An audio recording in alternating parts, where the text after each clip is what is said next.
Paul.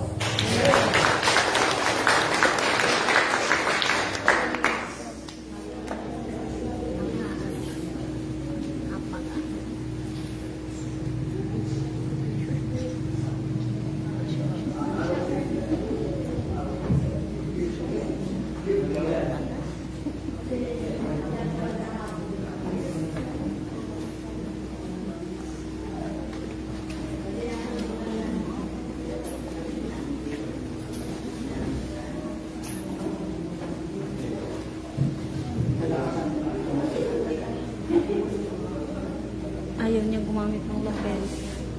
Ayaw gumamit. Ayaw. Grace.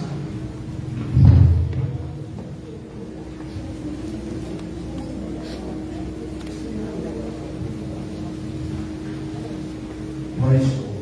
Purihin ang Panginoon. Amen.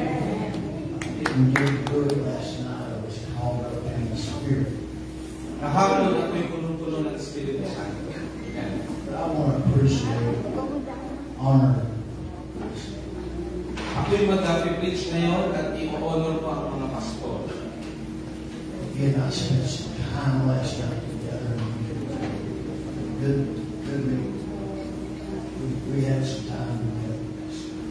Meron tayong pagkakataong nagmakadalaw na ako. How many was here yesterday? Sino-sino ang nandito kahapon? Yes, we're here. Where's that? We won't say Timothy 2:19. 2 Timothy. Saan si Corinne?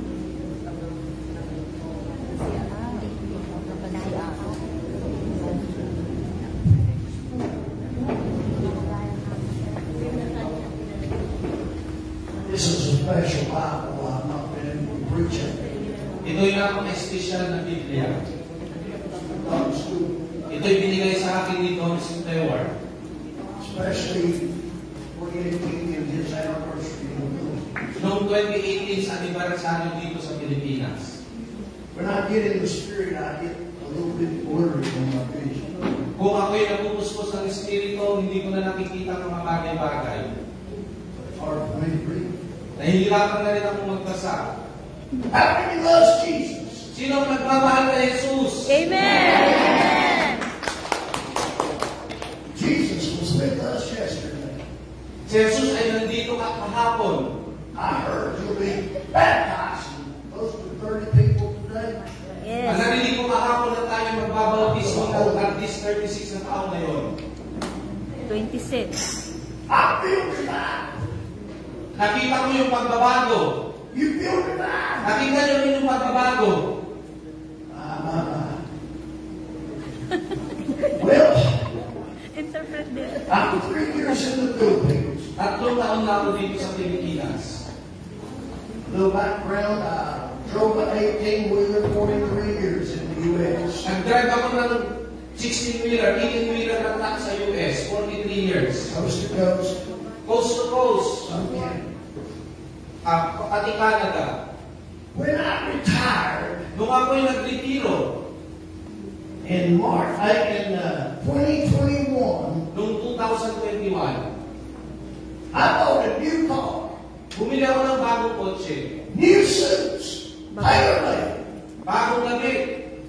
Was commissioned by a mega church to go full-time ministry in the U.S. At ako'y binigyan ng pagkakataon na maging full-time ministry sa US.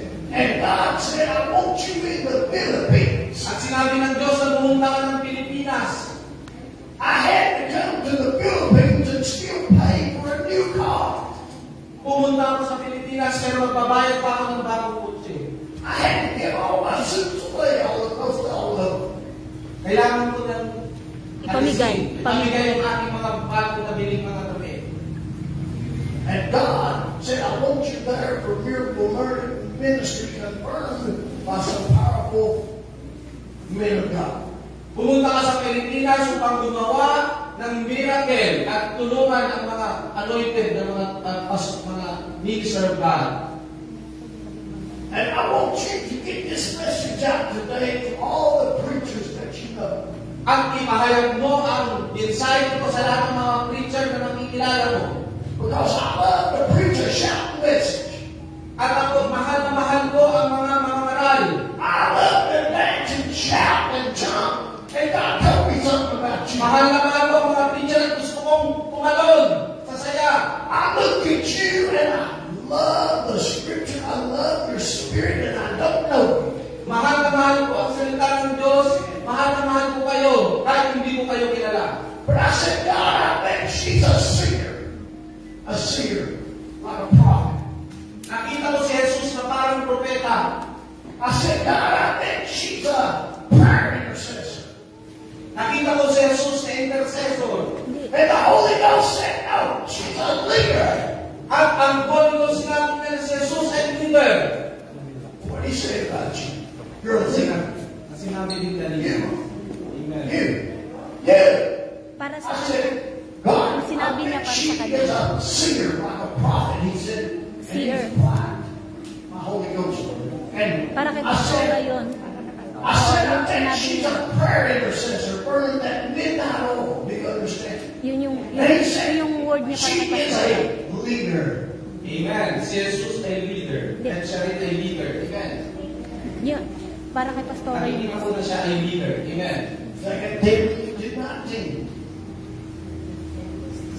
2 Timothy 2:19. Get everybody you know to watch this video. Sabihin niyo sa mga kakilala niyo na panoorin ang video ito. Sometimes we have to bring a message we don't have to bring. Sometimes kahit hindi natin gustong ibigay ang mensahe, ibigay natin. Yes. You can ask Jonah about that going to Nineveh. Tanungin mo si Jonah na pupuntang Nineveh. God woke me up out of a deep sleep. Ang ating Panginoon, ginising niya ako sa mahimbing na pagtulog. And gave me, and I'm not studying this, I've not wrote anything there. Hindi ko ito sinulat, hindi ko ito in-study. I don't even have a title for the message. Hindi ko rin alam, wala akong time para magbasa ng mensahe. But this message goes all the way back into my younger years. Itong mensahe ito ay nagbabalik kung saan ako'y bata pa. Because it's on the foundation of God. Ito yung pundasyon ng ating Panginoon. You could probably understand it if I told you. Maunawaan mo nito pag sinabi ko sa inyo. I was preaching on this one time when I was young. Noong ako'y maliit pa, ako'y bata pa, And I was trying to think, caught up in wanting the words that the Philippian jailer said to Paul in that prison when God shook that foundation. at naalala ko kung ano ang sinabi ni Pablo sa isang bantay bilang ko nung nasa siya bilangguan sa Pilipos. Sirs, what must I do to be saved? That's what he said. Ano ang ating gagawin upang maligtas? I couldn't think of it. Inisip ko yun. My mind went blank in front of all that people. Ang aking isipan, parang blank. And I was about to cry. At ako'y naiiyak. And the pastor's wife was saying, she tried to tell me. And that's when I met the Holy Ghost. At doon ko natagpuan ang Espiritu Santo. You know, in the U.S., those airplanes that fly over the beach, Sa US, yung mga aeroplano lumilipad over the beach. they got them signs behind them advertising, the long signs. Sa lumilipad sa mga sal, sa mga buhangin. The airplane's pulling the sign. I saw that in my mind. Nakita ko ito sa aking isipan. Guess what was written on that sign? Kung ano ang nakasulat sa mga buhangin ito. Sirs, what must I do to be saved? So what shall ano ang aking gagawin para maligtas? My God. Your Holy Ghost. Yung isang Santo ay isang persona. He'll talk to you. Tinuturuan ka. Just like he talked to Caleb, the leader. Katulad ng pagsalita niya kanina sa ating leader. The scripture today is Timothy 2:19. Ang ating pag-uusapan ngayon ay 2 Timothy 2:19. Basahin po natin. Nevertheless, the foundation of God is standing sure, having this seal, the Lord knoweth them that are His, and let everyone that nameth the name of Jesus Christ depart from iniquity. Amen. Ngunit matibay ang pundasyong itinatag ng Diyos, at tukoy na antak na kilala ng Panginoon kung sino-sino ang tunay na Kanya, at ang bawat nagsasabing siya'y sa Panginoon ay dapat lumayo sa kasamaan. Amen. Thank you, Lord. Now there's 2 or 3 ways we can preach this. Meron akong 2 o 3 paraan upang maipahayag ito. We can start with reconstructing a house or refurbishing, redoing a house, remaking a house. Katulad na pagtatayo ng pundasyon ng isang bahay. In order to rebuild that house, we got to tear it down. Upang sa ganun, isang bahay ito na nakatayo, para makapagtayo tayo ng bahay, kailangan natin sirain. Amen. Because we got to discover if the foundation is good. Para malaman natin kung yung pundasyon niya ay magaganda. I preached a message one time on that. I-preach ko na itong mensahe nito one time. If the foundation is good, everything else could be fixed. Kung maganda ang pundasyon, lahat ng bagay ay magiging maayos. Amen. We got to find out if the joist inside the house, the structure, has not been hit by termites, or the structure inside is safe and good. Tinitignan natin kung ang mga bahagi ng bahay na ito ay naalay, upang sa ganun maging ligtas o safe. So we may have piles of the old house laying out in the yard where it's been torn down. Titignan din natin yung kung may natumbang mga bahay sa tabi niya. And you think you hired the wrong crew. You think you hired the wrong people. At minsan, iniisip mo na nag-hide ka ng mga maling tao. But they know what they're doing. Pero alam nila ang kanilang gagawin. Once they discover the foundation is good, At kapag na-discover nila ang pundasyon nito ay maganda, and the structure is good, at ang struktura ay maganda, they can build it back the house of your dreams. magagawa na nila ang pangarap ng bahay. That's a person's life. That's a leader. Yan ang buhay ng isang leader. Amen. Before God can trust me Bago ako pagtiwalaan ng Panginoon, to be an international evangelist, kung na maging isang international na evangelist, He's had to take years of taking me apart. He's had to take years to tear me down, itutumbayan muna ako ng maraming taon. so He can put me back together. At ibabago niya ako muli. Because the foundation has got to be good. Kasi ang pundasyon ko ay maayos na. Your word has got to be deep. Yung ang salita ng Diyos ay kailangan malalim sa inyo. Because if I fail now, He will kill me. Kapag ako'y nagkakamali ngayon, papatayin niya ako. Because He's trusted me Because in-instruction niya ako. with His Holy Ghost With His Holy Ghost, ang to take the gospel to the world. upang ibigay ang mensahe, mabuting balita sa buong mundo. But when He puts you back together, Kapag ikaw ay put me back together, He puts you back together with love. kapag pinagsama-sama kayo na kayo mag-ibig, Gently putting you back together. It's all right, honey. I know it hurts. kunti-kunti na kayong binubuklod ng pag-ibig.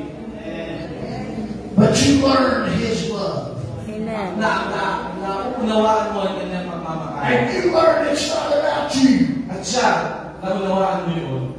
You don't have any way to make life on your own. You don't have the power to make life on your own. Hindi mo kailangan ng power para palakpakan. Did you know where your power comes from? Hindi mo ba alam nung kayo pagkakita ay kung saan na nagaling? And you're not the one doing the healing. Hindi kayo tao nagpapagaling. You're not the one touching the people. Hindi ikaw ang humahawak sa mga tao. But you're bringing the God that you learned. Kundi pinamamahagi mo ang Panginoon na iyong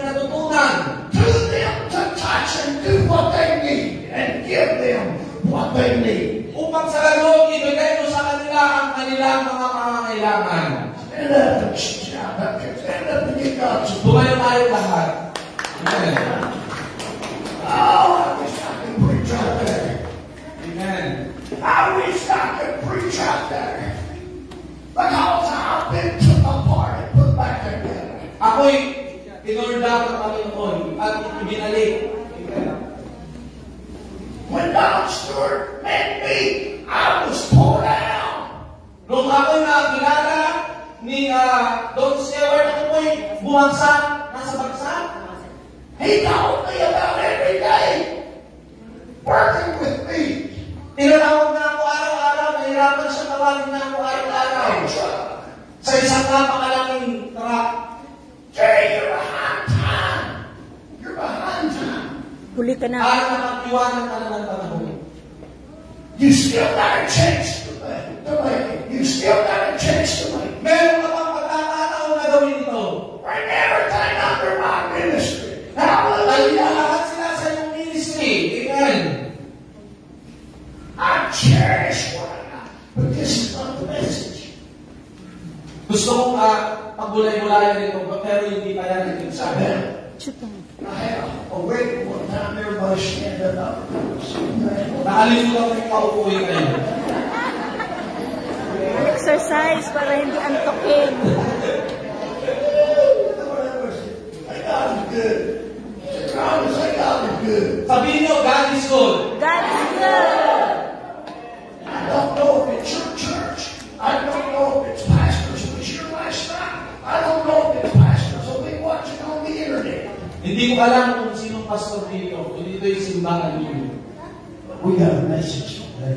Pero meron tayong mensahe ngayon. Amen.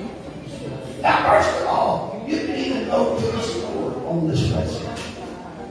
Una sa lahat, gusto mong pumunta muna kayo sa naghahasik ng mensahe nito. The good and the bad.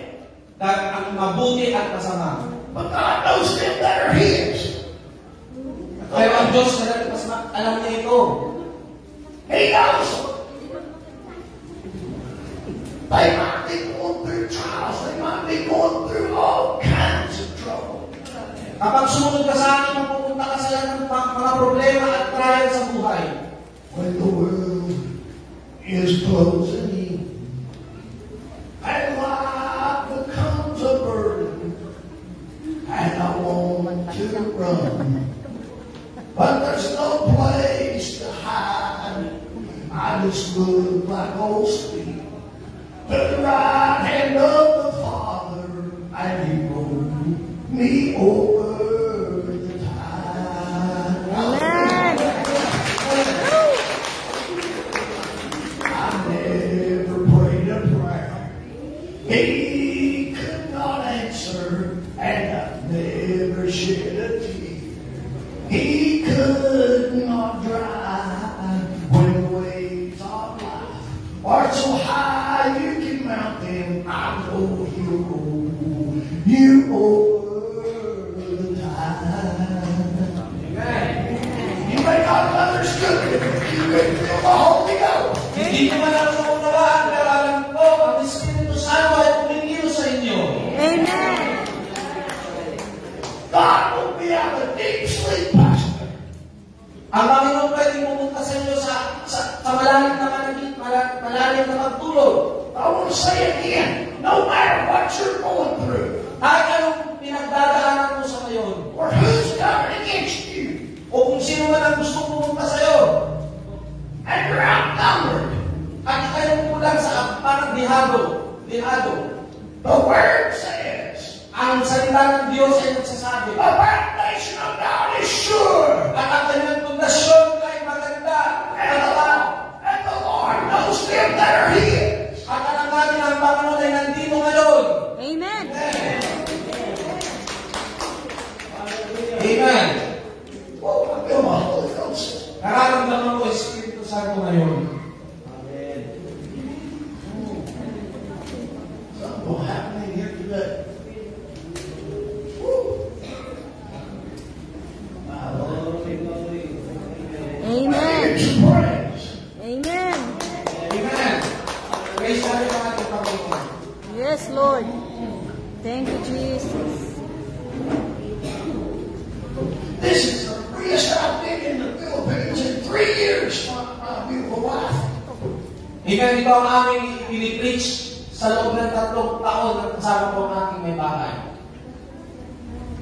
God woke me up out of deep sleep. Ang Panginoon pwedeng pumunta sa habang ikay natutulog.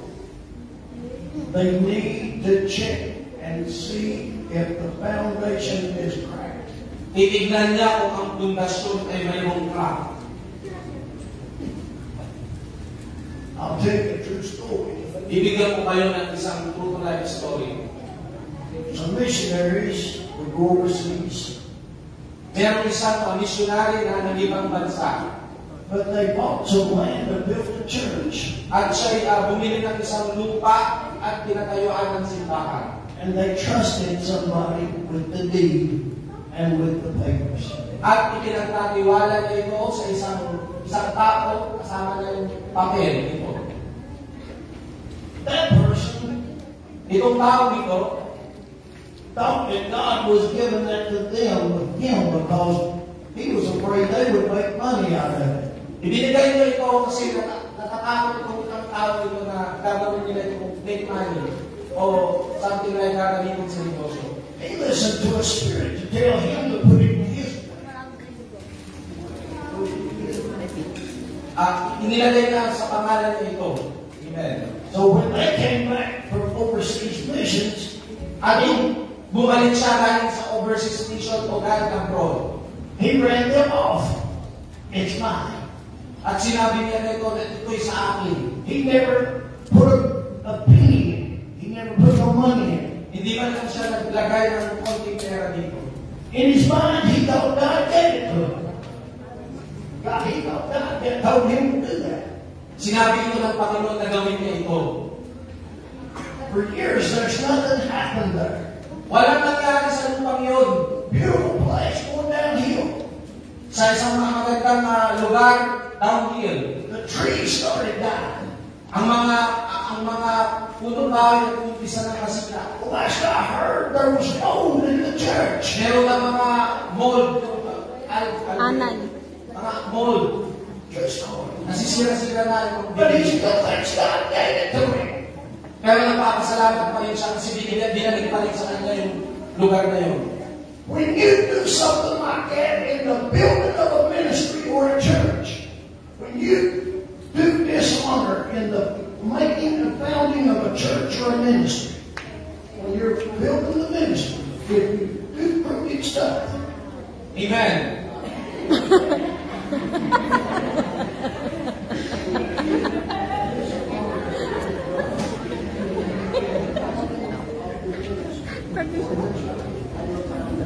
Kapag dinishonor mo o hindi mo ginarap ang Diyos na nagtayo ng pundasyon ito, there is a legal right for a principality to be over that ministry or that church. meron ditong legal na galit sa principality na nagagaling sa ating Panginoon. Amen. Sa simbahan ito. That's why they do not prosper. Kaya na hindi sila lumalago. No matter what powerful known evangelist comes in, it can only go so far. Kahit sino-sino pa ang pumunta doon sa lugar na yun. Na kahit anong sino evangelist. Amen. You got to go back to the foundation. Bumalik ka sa pundasyon. I don't know if it's his church or who we had here, but somebody needs to go back to the founding of that thing. Ang gawin mo ay bumalik ka sa foundation. Amen. And even if the people that founded it have moved on, At kahit na kung sino mang tao na nagtayo ito ay umalis na. that wrong needs to be righted with their people. That wrong needs to be corrected with their people that's alive. Kung ano man ang mali na nangyayari ng doon ay kailangan itong itama. Amen. Amen. Because God can't bless anything over sin. Sapagkat ang Panginoon siya ang tumingin dito. And He will honor that devil's right to be there and hold that ministry back the same as He will yours to go forward. Kaya Amen. kung gagawin niya, itatama niya. So church, hear me. Pastors, hear me. Pakinggan niyo ako, iglesia, mga Pastor, pakinggan niyo ako. If your church is not growing like you think it should, if your church is not showing growth like you think it should, At ang inyong mga simbahan ay sa tingin nyo hindi lumalago pa ng gusto ng inyong iniisip. or your ministry, O ang inyong mga gawain, o ang inyong mga ministeryo. go back to the beginning. Bumalik kayo sa umpisa. Make sure that foundation is good and solid. Siguraduhin mo na ang pundasyon ay matatag, malakas at solido. That's the message God sent me to this church. Yun ang mensahe ng Diyos na ibig ng ipabahagi Pastor, sa I akin. don't know if it's this church, how it was built. I don't know who Hindi this ko is, alam kung paano pinatayo itong simbahan. but I know it's supposed to be preached in this church. At alam ko na mayroong tagapagsalita dito sa lugar na ito. So it's time So ngayon, panahon na to get things right. to get things right, tama ang lahat ng mga bagay. It's time, pastors that's watching this, to get things right with God. Upang sa ganun ng mga pastor, gawin niya itama lahat. Amen. Gawin mabuti. I'm the mailman. I don't know who I'm talking to.